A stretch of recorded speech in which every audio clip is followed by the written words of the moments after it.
Hi everyone, this is Tina with Overall Adventures. Thank you so much for joining me. Better late than never, we're going to talk about 2024 journaling goals, but I also wanted to throw in some reading stuff, some tarot stuff as well, so let's jump in. 2024, hello. It's the end of January somehow. I don't understand. I don't understand how this has happened, but here we are. I thought it would be nice for you all to see, but also nice for me to articulate some of my journaling goals for this year.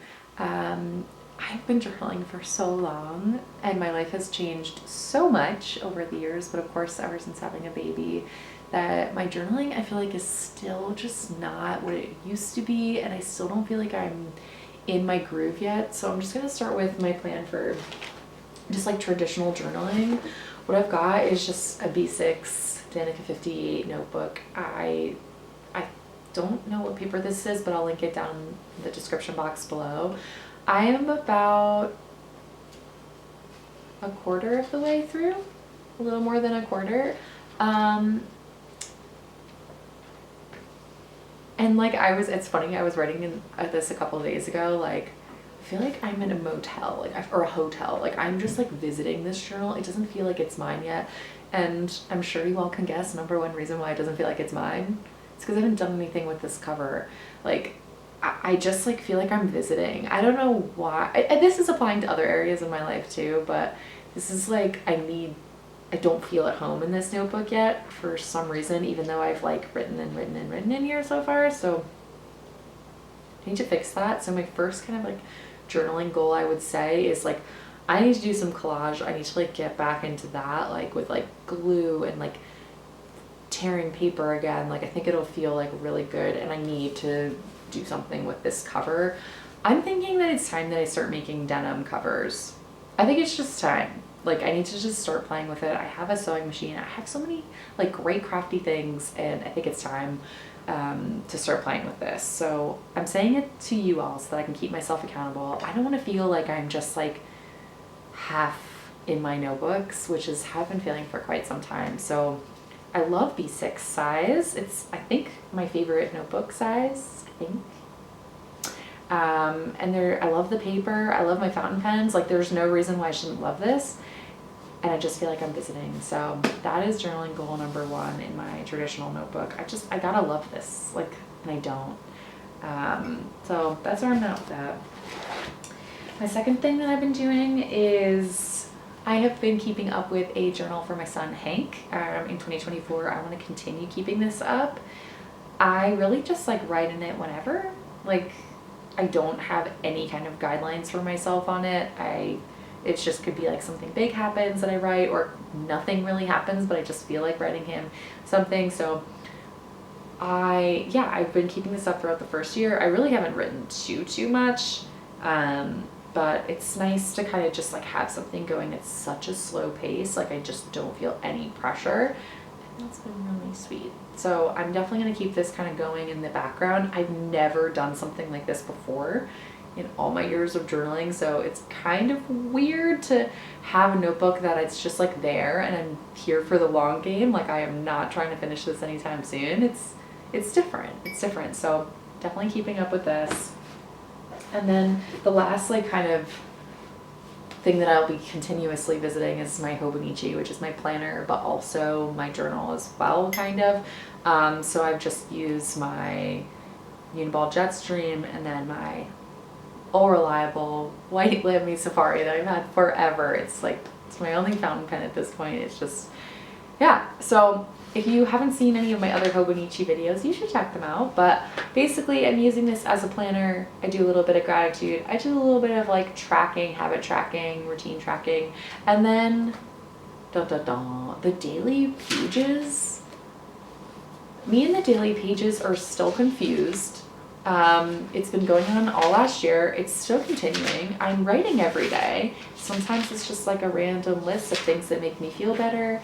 Sometimes it's just traditional journaling.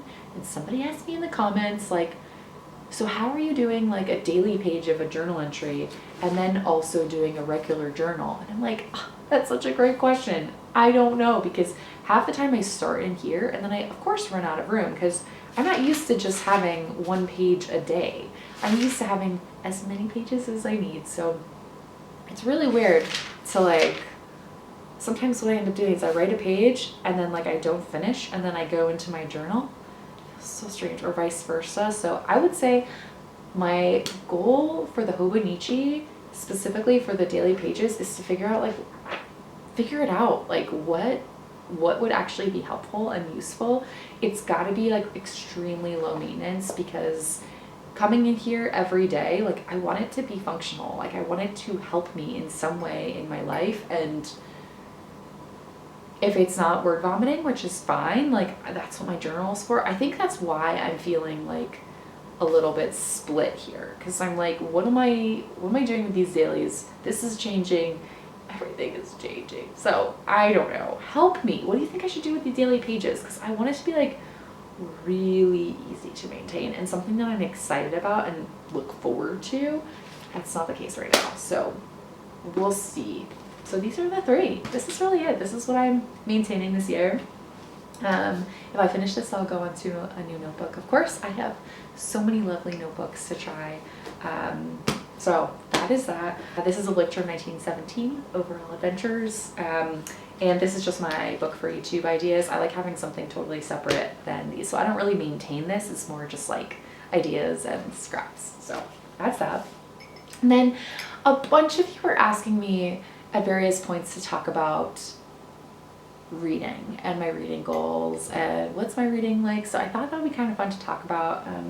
I wanted to share with you all this book. It doesn't always happen, but sometimes I will have a book that just kind of speaks to me, that I'm using kind of as like a study book, where I just keep it on my nightstand and I kind of pair it with my journal. And I have found this book that has just given me such life.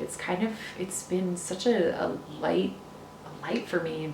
It just says Life's Companion, Journal Writing as a Spiritual Quest by Christina Baldwin. This is a relatively older book, but it has been like, I should say, I treat it almost like tarot. Like I ask it a question, or like I'm thinking about something and I just kind of like ask it, I'm thinking, and like whatever page I turn to usually has a journaling exercise that I want to work on, or usually like speaks to something that I'm going through in a very real and practical way. She's got like a lot of philosophy, but then she's also got like prompts that are very grounded.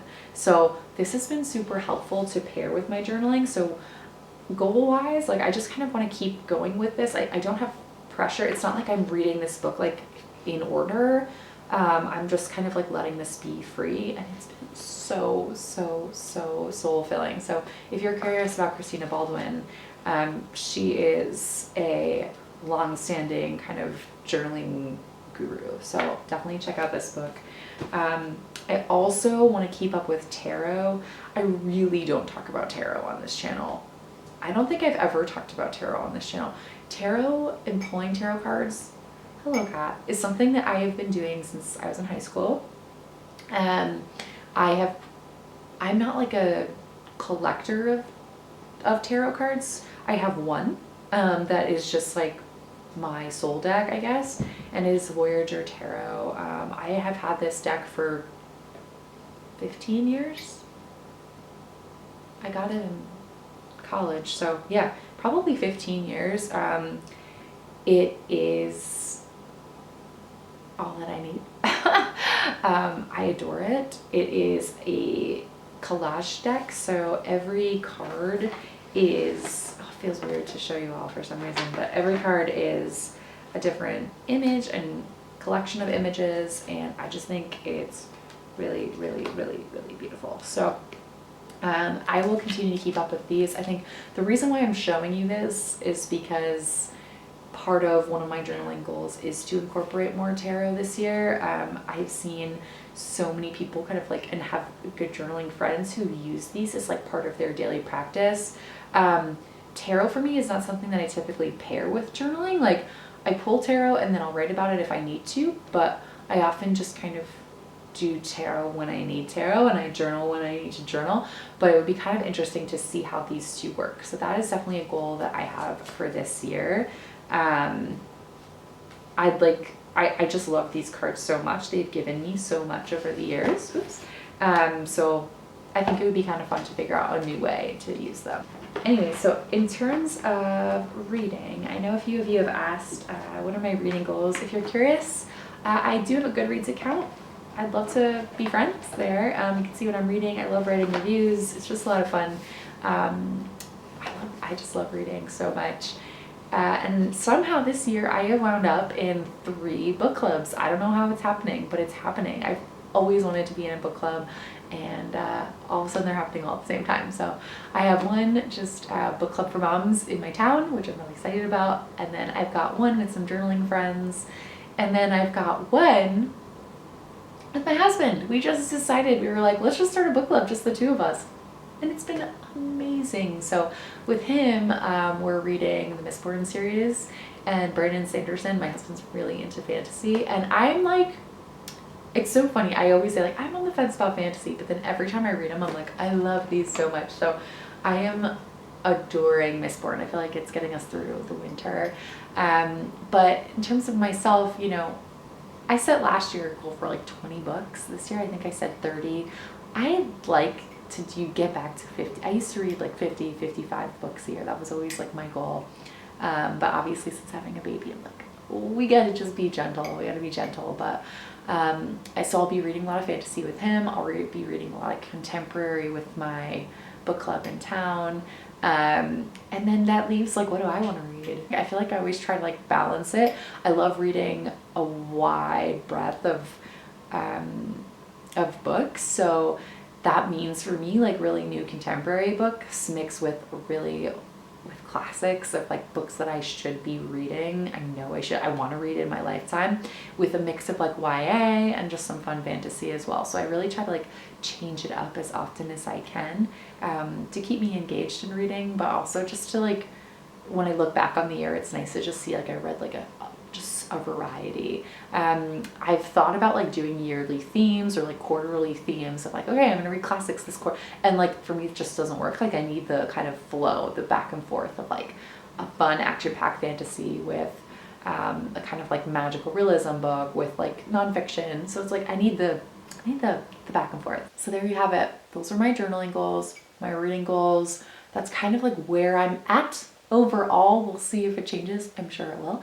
But really, tell me, what are you doing? Where are you at with your journal? What are some things that you want to be incorporating this year? What are some things that you want to let go of? I'd love to know in the comments below.